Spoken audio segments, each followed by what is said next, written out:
Baik, terima kasih atas kesempatannya. Saya Wahida Yusufiya dengan NIM 2020-210170 dari kelompok 6.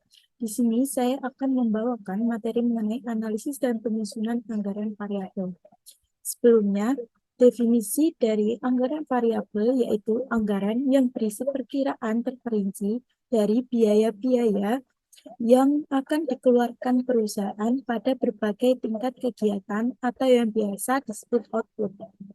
Jadi, anggaran variabel di sini biasanya digunakan oleh perusahaan-perusahaan dalam melakukan pengawasan terhadap kegiatan yang telah dianggarkan oleh perusahaan. Oleh karena itu, tujuan adanya anggaran variabel yaitu agar tidak salah dalam memperkirakan biaya-biaya yang akan dikeluarkan perusahaan. Jika suatu saat output perusahaan itu mengalami perubahan, misalnya suatu perusahaan sudah merencanakan produksi sebesar 100.000 unit, akan tetapi pada suatu saat eh, terdapat kenaikan produksi sebesar 150.000 unit. Nah, karena adanya selisih dalam kenaikan unit produksi tersebut mengakibatkan adanya penyimpangan yang cukup besar dan akan berpengaruh pula terhadap anggaran yang disusun perusahaan. Nah, adanya penyusunan terhadap anggaran variabel ini dapat meminimalisir penyimpangan tersebut dengan memperkirakan jika 100.000 unit produksi menghabiskan biaya sebesar berapa dan jika tingkat produksi itu naik, otomatis kita juga akan tahu berapa biaya yang dihabiskan. Nah, kira-kira itu penjelasan singkat mengenai anggaran variabel.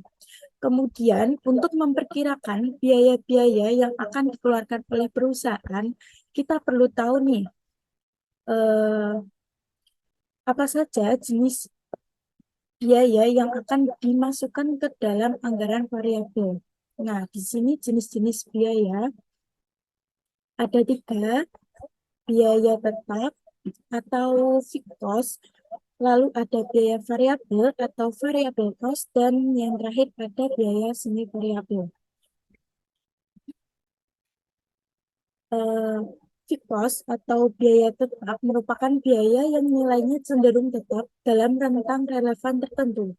Contohnya pada gaji karyawan. Walaupun walaupun produksi itu besarnya penjualan naik ataupun turun, gaji karyawan akan cenderung tetap setiap bulannya, tidak peduli dalam kondisi apapun, dan dalam berbagai tingkat output, biaya gaji karyawan itu cenderung tetap dan tidak berpengaruh. Kemudian, yang kedua yaitu biaya variabel. Biaya variabel yaitu biaya yang berubah-ubah secara konstan atau proporsional sesuai dengan tingkat output perusahaan. Jika tingkat output yang dihasilkan oleh perusahaan meningkat, bisa jadi dapat mempengaruhi perubahan pada biayanya. Contohnya, biaya pada bahan baku langsung. Karena semakin tinggi jumlah yang diproduksi, maka biaya pada bahan baku juga akan besar. Misalnya, suatu perusahaan roti memproduksi 100 potong roti. Kemudian produksi itu meningkat sebesar 300 potong roti. Jadi bahan baku yang dibutuhkan akan meningkat 3 kali lipat dari produksi sebelumnya. Dengan begitu, biaya yang dikeluarkan pun akan ikut meningkat. Dan yang terakhir yaitu biaya semi variabel. Biaya semi variabel merupakan campuran dari biaya tetap dan biaya variabel. Yang membuat biaya semi variabel di sini tidak proporsional dengan perubahan tingkat output dari perusahaan. Contohnya pada gaji sales. Biasanya gaji sales kan ada dua jenis tuh. Biasanya ada gaji pokok yang tidak berubah. Misalnya tiap bulannya gaji pokok sales 2 juta. Kemudian sales kan menjual barang nih. Nah, jika ia berhasil menjual beberapa unit produk, maka ia akan mendapatkan bonus. Nah, gaji dari sales di sini termasuk ke dalam biaya semi variabel karena terdapat dua unsur yaitu gaji pokok yang termasuk ke jenis biaya tetap dan bonus yang termasuk ke dalam jenis biaya variabel. Baik, itu saja yang dapat saya sampaikan. Kemudian kita dilanjutkan oleh rekan saya. Terima kasih. Baik, terima kasih atas kesempatannya. Di sini saya Gedis Diptasana dengan NIM 221 akan melanjutkan presentasi dari rekan saya. Untuk selanjutnya adalah pemilihan satuan dasar kegiatan dan relevant range. Jadi yang pertama, dalam hal ini kita perlu memisahkan antara biaya tetap dan biaya variabel. Nah, biaya tetap ini pada dasarnya ditentukan berdasarkan satuan waktu, bulan, ataupun tahun. Nah, hal ini relatif mudah dilakukan karena semata-mata berdasarkan pada pertimbangan manajemen dalam jangka pendek mendatang. Nah, sebaliknya beberapa masalah itu akan timbul dalam pemilihan satuan dasar kegiatan dalam perkiraan biaya variabel. Nah, yang berikutnya adalah satuan dasar kegiatan dalam perkiraan biaya variabel itu dihubungkan dengan tingkat output perusahaan ataupun bagian yang bersangkutan. Jadi, satuan dasar kegiatan ini dalam memperkirakan biaya variabel itu harus bisa dihubungkan dengan output-output yang akan dihasilkan ataupun output yang dihasilkan oleh bagian-bagian di dalam perusahaan yang bersangkutan. Seperti itu. Dan yang terakhir adalah kesalahan-kesalahan di dalam pemilihan satuan dasar kegiatan itu nantinya dapat mengakibatkan kesulitan-kesulitan dalam menganalisis variabilitas biaya karena hubungan yang tidak jelas antara perubahan tingkat kegiatan dan biaya yang terjadi. Jadi sebisa mungkin kesalahan-kesalahan itu dalam pemilihan satuan dasar itu bisa diminimalisir. Untuk sebagai contoh ya, saya ambil dalam perusahaan pembangkit tenaga listrik. Nah, tentu saja sebagai perusahaan tenaga listrik, output yang dihasilkan itu adalah apa namanya listrik. Jadi output bagian yang dihasilkan tenaga listrik ini dipergunakan seluruh kegiatan dalam proses perusahaan. Nah, karena itu satuan dasar kegiatannya karena itu tadi listrik ya adalah kWh atau kilowatt hours listrik dan biaya variabel itu dapat dihitung berdasarkan satuan tersebut. Jadi kita dalam perusahaan listrik itu menggunakan kWh sebagai satuan dasar. Nah, pada bagian produksi, penggunaan tingkat output sebagai satuan dasar akan mengalami kesulitan apabila output yang dihasilkan bermacam-macam, sehingga kesemuanya itu tidak dapat dijumlahkan begitu saja. Jadi, jika tadi perusahaan listrik ya, kita menggunakan kWh. Nah, kWh ini akan digunakan oleh seluruh bagian di dalam perusahaan, karena jika satuan dasar itu bermacam-macam, maka tidak dapat dihitung sebagai perhitungan anggaran variabel.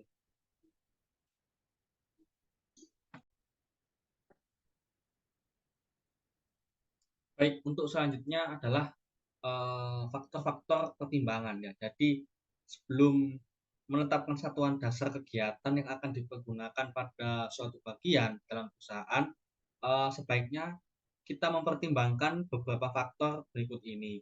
Yang pertama adalah satuan dasar kegiatan yang dipilih harus betul-betul mencerminkan dan menjadi ukuran kegiatan secara keseluruhan bagian yang bersangkutan. Nah, jadi satuan dari satuan dasar kegiatan yang dipilih ini kita itu harus benar-benar mencerminkan ya ataupun menjadi ukuran tolak ukur kegiatan secara keseluruhan bagian ataupun divisi-divisi yang ada di perusahaan seperti itu.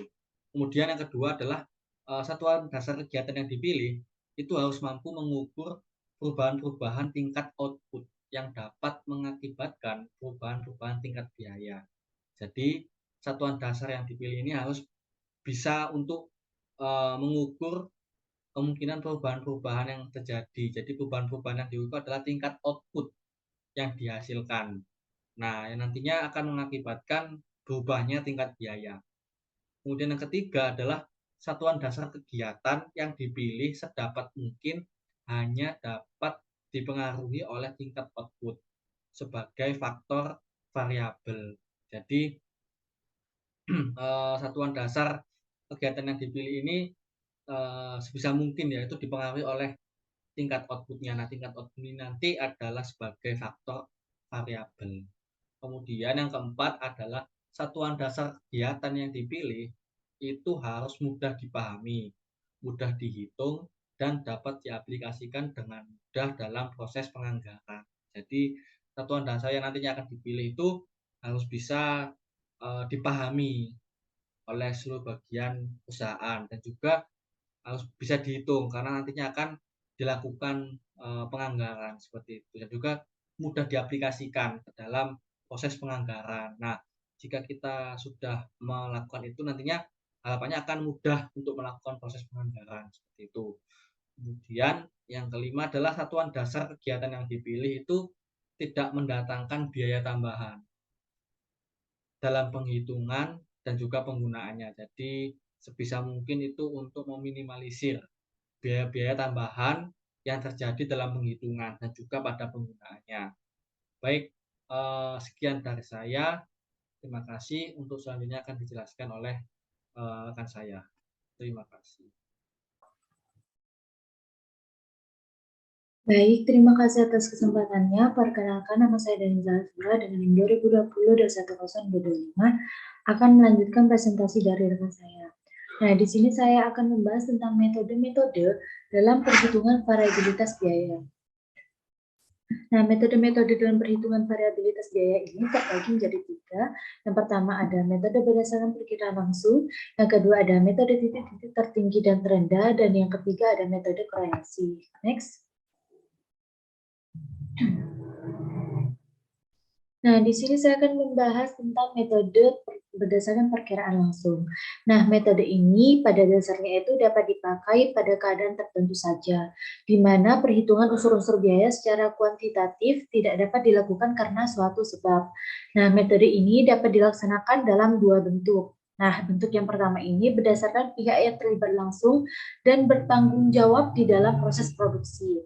Nah, pada bentuk pertama ini, perkiraan unsur-unsur biaya ini sangat dititik beratkan pada kemampuan seorang industrial engineer yang betul-betul terlihat pada proses produksi yang mencakup desain barang-barang yang dihasilkan, terus layout pabrik, urutan-urutan proses produksi, dan segala permasalahan maupun biaya yang berhubungan.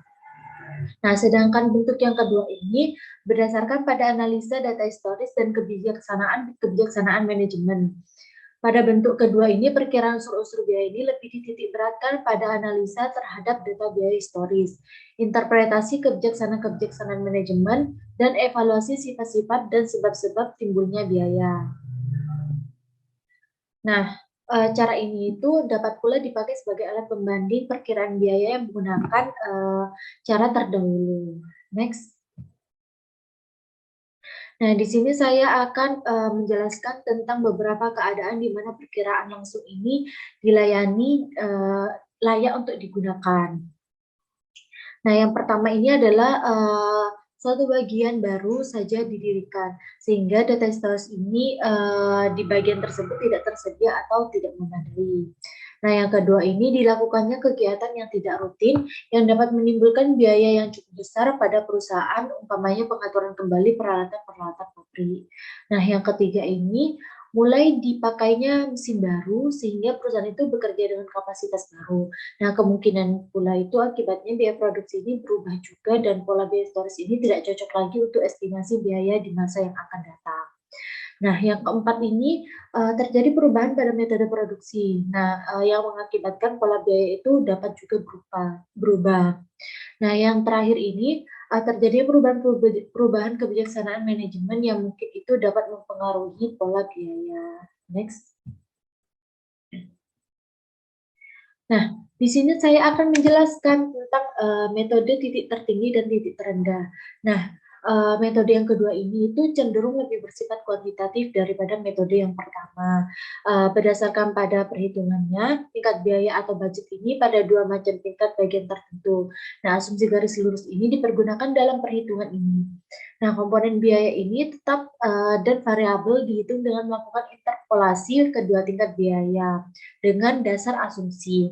Nah, di sini saya akan menjelaskan tentang metode titik tertinggi dan titik terendah dengan langkah-langkah sebagai berikut. Yang pertama ada pemilihan satuan dasar kegiatan yang tepat. Yang kedua, penentuan relevant range sebagai titik tertinggi dan titik terendah. Perkiraan biaya pada titik tertinggi dan titik terendah. Dan yang keempat, menginterpolasikan kedua tingkat biaya pada kedua tingkat kegiatan. Next. Nah, di sini saya akan memberikan contoh tentang titik tertinggi dan titik terendah. Saya baca dulu soalnya ya.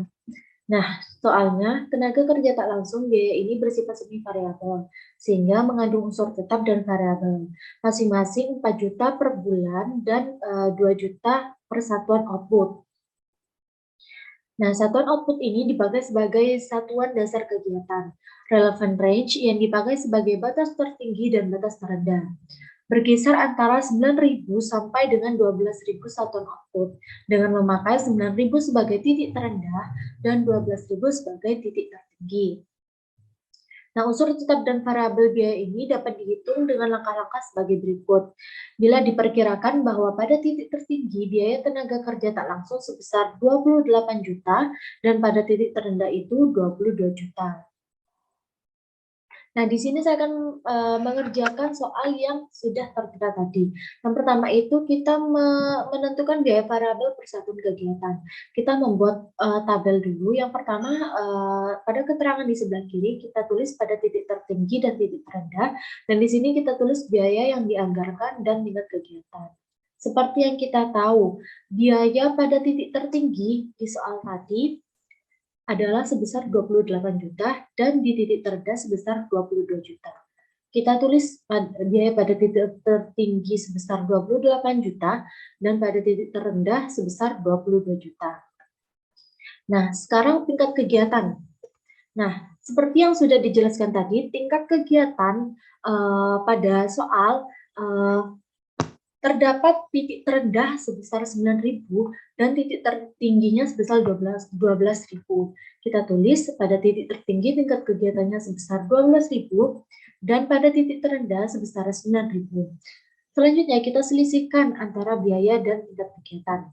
Biaya pada titik tertinggi dikurangi pada biaya pada titik terendah sebesar 6 juta dan tingkat kegiatan pada titik tertinggi dikurangi tingkat kegiatan pada titik terendah sebesar 3 juta. Nah, selanjutnya kita mencari biaya variabel persatuan yang rumusnya adalah biaya yang dianggarkan dibagi dengan tingkat kegiatan. Biaya yang dianggarkan tadi hasilnya adalah 6 juta dan tingkat kegiatannya sebesar 3 juta.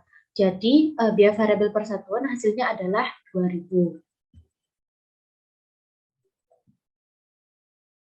Nah, selanjutnya kita menghitung biaya tetap per bulan. Nah, di sini juga membuat tabel biaya total dan unsur biaya variabel. Nah, dan di sini tetap biaya yang dianggarkan dan tingkat kegiatan.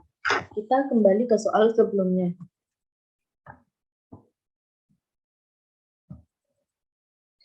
Seperti ini, diketahui bahwa output persatuannya adalah 2.000 per satuan output. Nah, jadi biaya yang dianggarkan, biaya total pada biaya yang dianggarkan sebesar 28 juta dan tingkat kegiatannya sebesar 22 juta. Nah, unsur biaya variabelnya adalah 24 juta dan 18 juta. Dari mana 24 juta? 24 juta didapatkan dari 2.000 per satuan output tadi dikali dengan 12.000 pada tingkat kegiatan. Jadi hasilnya adalah 24 juta dan 18 juta juga didapatkan dari 2.000 dari satuan output tadi dikali dengan 9.000 pada tingkat kegiatan dihasilkan 18 juta. Setelah itu unsur biaya tetapnya juga sama-sama dikurangi 28 juta dikurangi 24 juta sebesar 4 juta dan 22 juta dikurangi 18 juta sebesar 4 juta. Next. Nah, di sini saya akan membahas tentang metode korelasi. Nah, metode ini menggunakan salah satu alat analisis statistik. Nah, sebagai kebalikan dari metode titik tertinggi dan titik terendah. Metode korelasi ini lebih menitikberatkan data historis. Nah, metode ini itu dipakai dengan melihat hubungan antara biaya dan tingkat kegiatan atau output di masa lalu. Nah, dengan melihat bagaimana biaya biaya berubah-ubah mengikuti naik turunnya tingkat kegiatan, dapat diperkirakan pola hubungan antara keduanya itu akan ada di masa mendatang. Nah, metode korelasi ini dapat disajikan dalam dua cara. Yang pertama dengan cara grafis dan yang kedua dengan cara matematis. Dengan cara grafis ini, pada acara grafis ini tunjukkan secara visual bagaimana hubungan antara tingkat biaya dengan tingkat kegiatan. Selain itu, dicoba pula untuk ditempatkan pada gambar unsur-unsur biaya tetap dan biaya variabel. Dengan meletakkan biaya pada sumbu tegak ini, kegiatan pada sumbu datar ini dapat digambarkan titik-titik yang mencerminkan pada sumbu datar. Dapat digambarkan pada titik-titik yang mencerminkan itu pada data yang tersedia. Dengan demikian, dapat pula digambarkan garis-garis tren biaya. Titik-titik perpotongan garis ini dengan sumbu tegak ini diartikan sebagai unsur biaya tetap, sedangkan unsur biaya variabel perusahaan itu dapat dilihat dari sudut arah atau slotnya. Nah, yang kedua ada secara matematis. Nah, seperti yang sudah disinggung tadi, berbagai cara itu penetapan garis tren itu untuk keperluan peramalan biaya. Nah, satu di antaranya adalah dengan metode momen.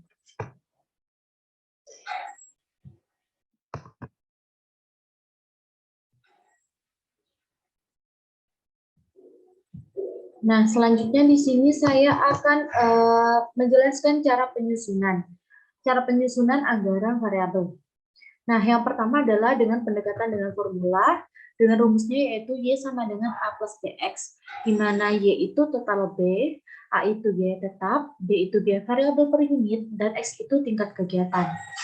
Nah, yang kedua adalah dengan pendekatan tabel, dan yang ketiga adalah dengan pendekatan grafis.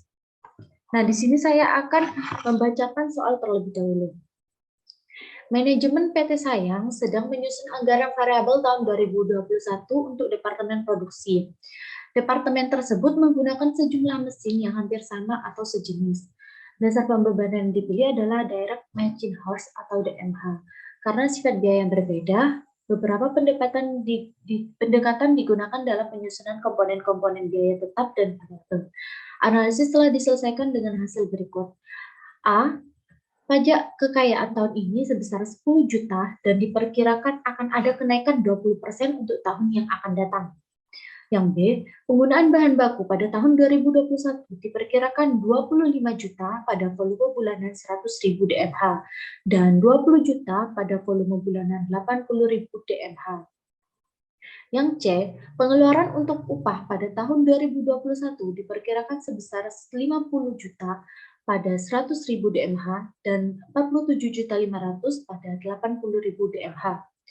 D, biaya pemeliharaan peralatan pada tahun 2021 diperkirakan sebesar 25 juta pada output maksimum dan manajemen menetapkan biaya ini 35%-nya merupakan biaya tetap dan sisanya berupa biaya variabel. Berdasarkan data di atas, maka disusunlah anggaran variabel bulanan untuk Departemen Produksi 1 tahun 2021 dalam bentuk formula dan tabel yang seharusnya disusun oleh manajemen PT Sayang pada relevant range 80.000 DMH sampai dengan 100.000 DMH. Saya akan mengerjakan contoh soal yang ada di PPT ini.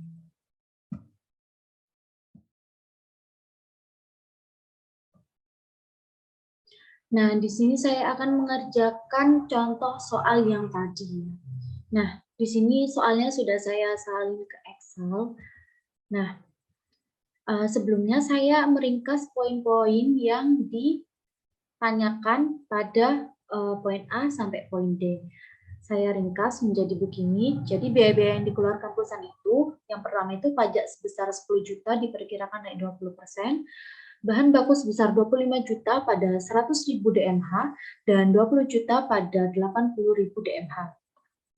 Nah, upah sebesar 50 juta pada 100.000 DMH dan 47.500 pada 80.000 DMH.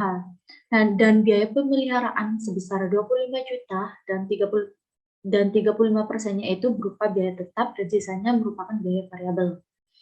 Nah, di sini saya akan mengerjakan contoh soal tersebut. Nah, yang pertama kita harus membedakan dulu mana yang termasuk jenis-jenis biayanya, mana yang termasuk biaya tetap, mana yang termasuk biaya variabel maupun biaya semi variabel. Nah, di sini kita mencari dulu pajak di tahun 2021. Nah, pajak tersebut sebesar adalah 10 juta dan akan diperkirakan akan ada kenaikan 20%.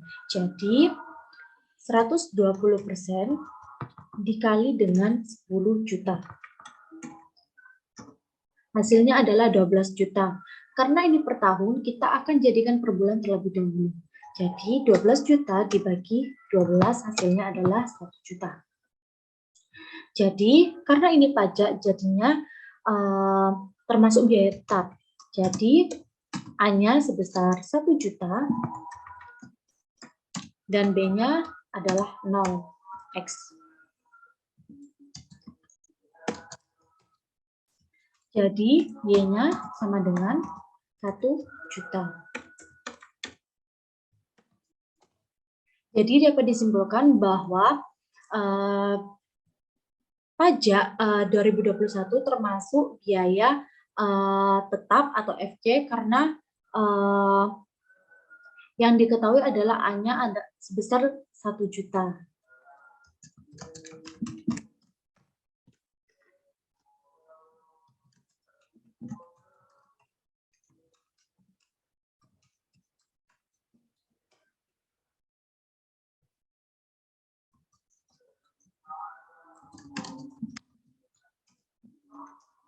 Kita masukkan biaya tetapnya 1 juta dan biaya variabelnya adalah 6.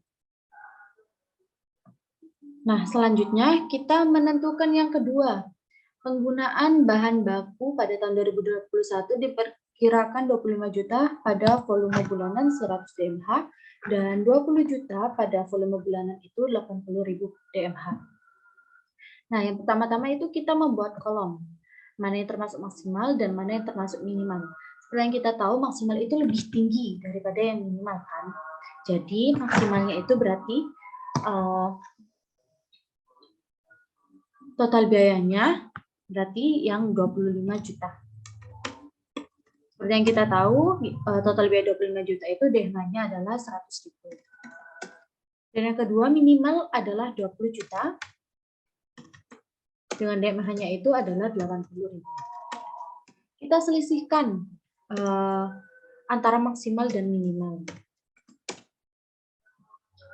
Diketahui DMH-nya adalah 20.000 dan total biayanya adalah 5 juta. Nah, setelah itu kita masukkan ke dalam sini. Seperti yang kita tahu tadi, total biaya adalah B sama dengan total biaya dikurangi dengan DMH. Jadi, B sama dengan 5 juta dibagi dengan 20.000. Hasilnya adalah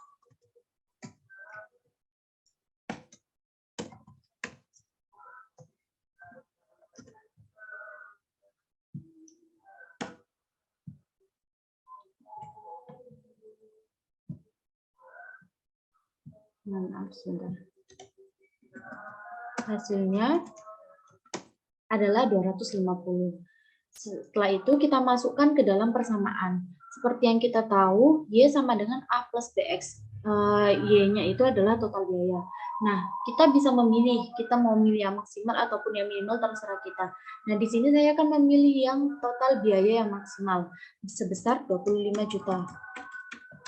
Kita masukkan, Y sama dengan 25 juta, A-nya yang dicari, B-nya ketemu 250, X. Nah, terus kita masukkan 25.000 A ditambah 250. X-nya tadi kan kita Y-nya memilih yang maksimal. Jadi X-nya juga kita yang memilih yang DMH yang maksimal, yaitu 100.000. 25.000 ditambah A ditambah 250 dikali 100 yaitu 25 juta. Jadi A-nya sama dengan 0. Karena 25 juta dikurangi 25 juta hasilnya adalah 0. Nah, setelah itu kita masuk ke persamaan lagi. Nah, karena tadi A-nya 0, kita masukkan 0 ditambah B-nya ketahuan 250 X. Jadi, hasil dari penggunaan bahan baku adalah 250 X. Sehingga, karena B-nya yang diketahui, A-nya tidak diketahui, termasuk dalam biaya variabel. Kita masukkan ke dalam kolom yang di atas, termasuk biaya variabel dengan biaya tetapnya 0 dan biaya variabelnya adalah 250. Nah, setelah itu kita masuk ke poin yang ke C. Nah, poin C ini pengeluaran untuk upah pada tahun 2021. Jadi kita mencari upah pada tahun 2021. Nah, sebesar 50 juta pada 100 DMH dan 47.500.000 pada 80.000 DMH. Kita masukkan. Berarti maksimalnya adalah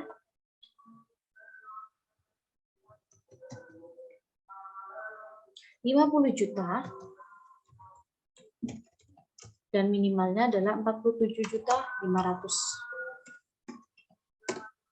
Seperti yang sudah dijelaskan di soal tadi, bahwa ketika maksimal, ketika total biayanya 25.000 itu, DMH-nya itu adalah 100, dan ketika total biayanya itu 47.500.000, DMH-nya itu adalah 80.000. Terus kita selisihkan.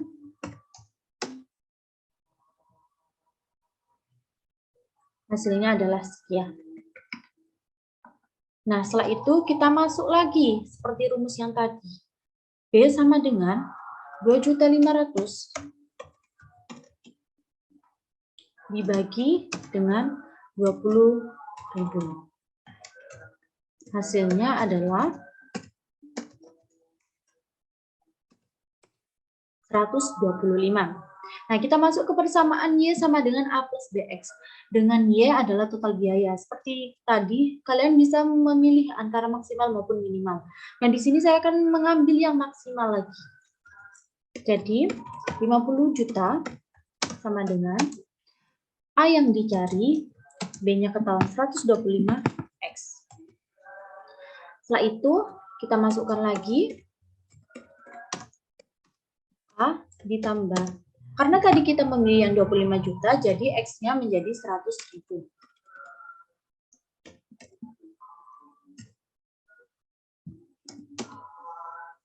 Terus kita masukkan lagi 50 juta ditambah A. 125 dikali 100 hasilnya adalah 12.500. Dengan A sama dengan 37.500.000.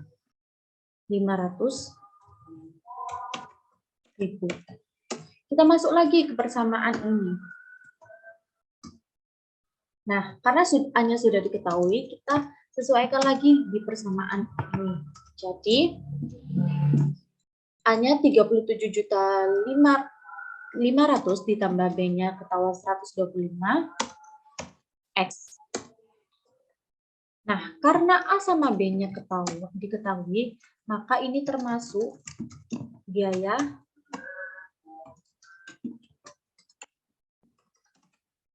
ini variabel. Kita masukkan lagi ke sini.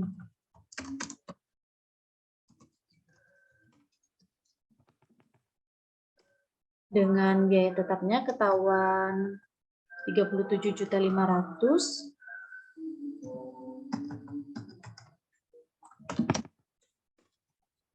Dan biaya peruntukan adalah 125 maksudnya. Nah, setelah itu kita ke poin D. Nah, poin D ini adalah mencari biaya pemeliharaan. Nah, kita ke soal dulu. Biaya pemeliharaan adalah sebesar 25 juta dan 35%-nya itu adalah berupa biaya tetap dan sisanya adalah biaya variabel. Nah, karena tadi kan sudah diketahui toh yang biaya tetapnya itu 35%. Jadi otomatis biaya variabelnya itu adalah 100% dikurangi 35%, jadinya adalah 65%. Nah, tadi diketahui biaya pemeliharaan itu adalah sebesar 25 juta. Nah, biaya tetapnya adalah 35% dikali dengan biaya pemeliharaan, hasilnya adalah 8.750.000.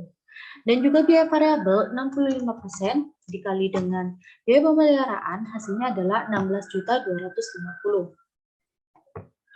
Jadi diketahui bahwa biaya tetapnya ini 8.750 dan biaya variabelnya ini adalah 16.250. Karena ini output maksimal, jadi harus dibagi 100.000.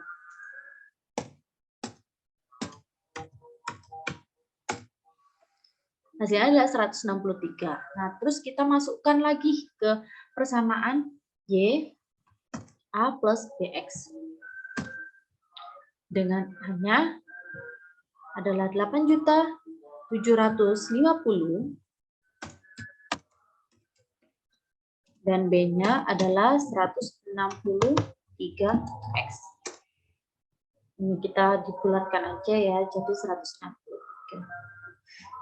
Nah, kesimpulan karena A dan B-nya ketahui, maka termasuk biaya semi variabel.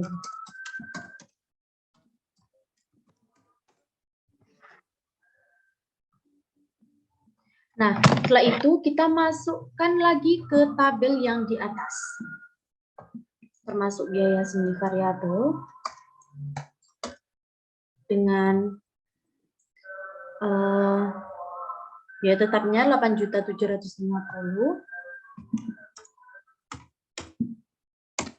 dan biaya per unitnya adalah 163. Nah, setelah itu yang ditanyakan kan menyusun anggaran variabel bulanan. Jadi kita membuat tabel biaya anggaran variabel bulanan.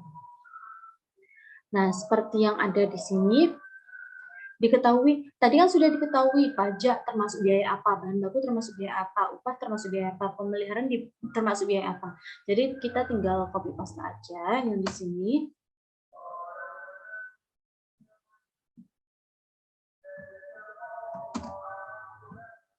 Nah, di sini kan tadi sudah ada di soal. Kalau pada relevan range 80.000 DMH sampai dengan 100.000 DMH. Nah, di sini saya mengambil kelipatan 10, jadi 80.000, 90.000, dan 100.000. Nah, setelah itu, kita seperti yang kita tahu tadi, pajak itu kan konstan, jadi harganya itu 1 juta semua.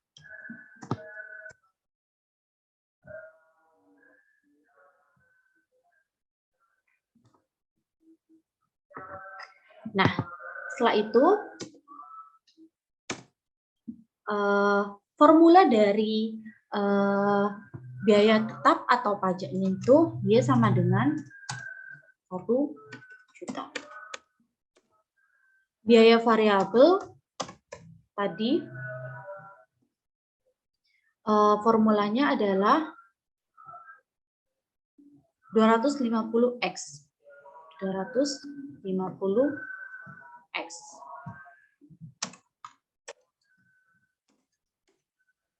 Biaya semi variabel yang upah, formulanya itu 37.500 dibagi 125X.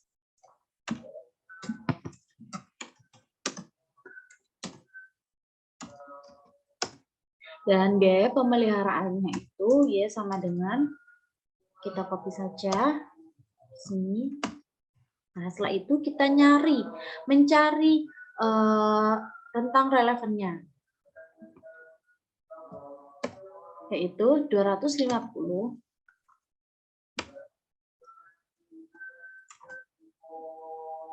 dikali X-nya adalah 8.000. Nah, hasilnya segini, tinggal kita tarik. Nah, rumusnya sama, 250X adalah 250 dikali 90, 250 dikali 100. Nah, setelah itu kita ke upah. Upah ini 37.500 ditambah 125 dikali X-nya adalah 80.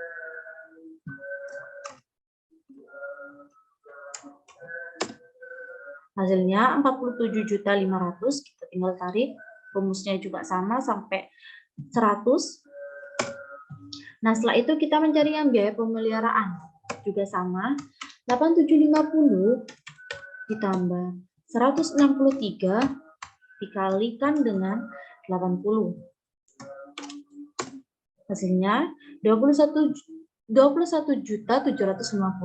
kita tinggal tarik dan hasilnya sekian. Kan ini tadi dalam bentuk anggaran variabel formula. Sekarang kita mencari anggaran variabel tabel. Jadi kita masukkan seperti tadi, sama, jenis biayanya sama, perhitungannya juga sama.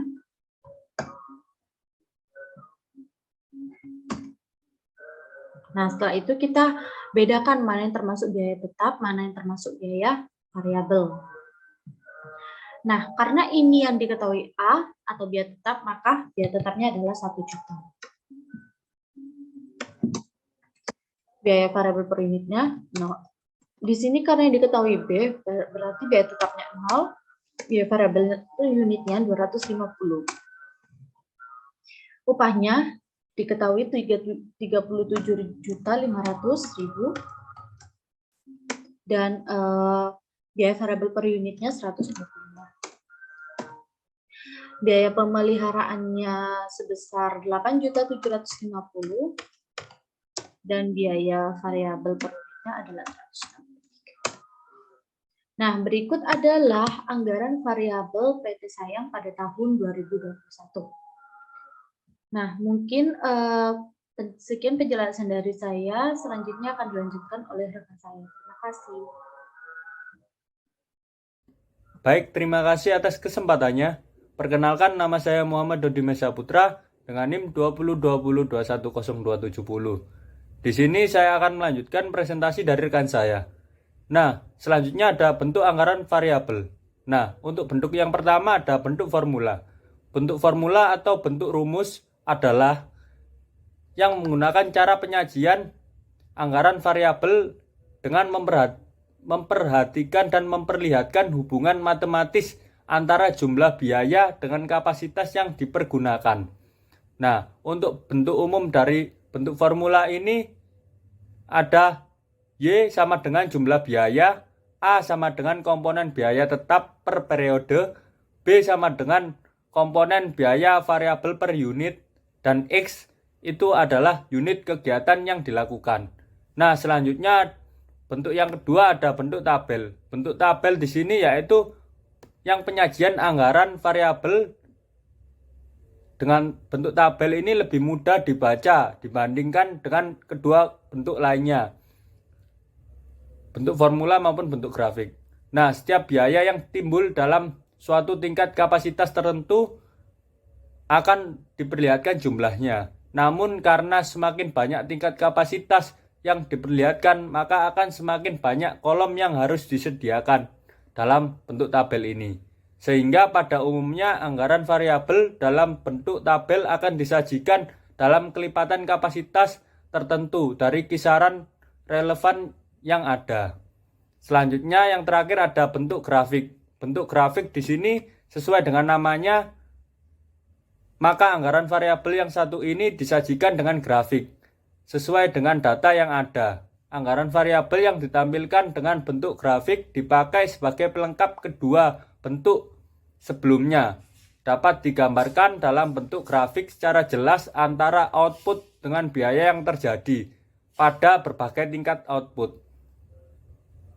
Next. Nah, selanjutnya ada contoh bentuk formula. Nah, ini merupakan contoh dari bentuk formula. Selanjutnya bisa di next. Nah, selanjutnya ini ada contoh dari bentuk tabel. Bisa di next. Nah, yang terakhir ada contoh bentuk grafik. Nah, kurang lebih itu seperti ini ya, contoh dari bentuk grafik. Selanjutnya akan dilanjutkan oleh rekan saya. Baik, terima kasih atas kesempatannya. Saya Muhammad Fadila Alhanan dengan NIM 288 akan melanjutkan presentasi rekan saya. Nah, saya di sini ingin membahas mengenai manfaat penyusunan anggaran variabel. Nah, secara umum, Manfaat penyusunan anggaran variabel adalah untuk memudahkan pengawasan terhadap biaya-biaya yang terjadi, terutama di bagian produk yang merupakan tempat terjadi beraneka ragam biaya. Nah, manfaat umum tersebut tentunya dapat diperinci menjadi beberapa butir yang lebih tajam. Yakni yang pertama di sini sudah dijelaskan untuk memudahkan penyusunan anggaran biaya-biaya yang terjadi di semua bagian yang ada pada perusahaan. Yang kedua yaitu untuk memudahkan manajer mengetahui tingkat biaya yang akan ditanggung oleh perusahaan pada suatu tingkat kegiatan tertentu. Lalu yang ketiga yaitu sebagai alat yang dapat dipakai dalam persiapan penyusunan performance report. Nah, telah dikatakan juga semula bahwa anggaran variabel dapat disusun semua bagian-bagian perusahaan, bagian produksi, penjualan, administrasi, dan lain-lainnya. Meskipun lebih banyak dipakai di bagian-bagian yang berperanan dalam proses produksi, hal ini berkemauan dengan beberapa penyaratan umum untuk dapat diterapkan anggaran variabel. Nah, sepertinya yaitu kegiatan bagian yang bersangkutan lebih banyak bersifat pengulangan atau repetitif. Nah, artinya untuk jangka waktu yang relatif panjang, kegiatan bagian tersebut tidak berubah di tinjau dan jenis outputnya yang dihasilkan pada umumnya. Nah, lalu yang kedua yaitu terdapat bermacam-macam biaya yang bersifat heterogen. Pada bagian produksi yang sederhana sekalipun, paling tidak terdapat biaya-biaya untuk bahan mentah langsung dan tak langsung, dan tenaga kerja langsung dan tak langsung, gaji mandor dan karyawan yang bekerja di bagian tersebut. Nah, lalu yang ketiga yaitu tingkat kegiatan maupun output dapat diukur secara realistis dengan menggunakan satu satuan tertentu. Dalam hal ini, bagian produksi dapat dengan jelas diukur tingkat kegiatannya, baik dengan satuan output, jam, menit langsung maupun jam buruh langsung. Baik, mungkin itu saja presentasi yang saya jelaskan. Kurang lebihnya mohon maaf. Wassalamualaikum warahmatullahi wabarakatuh.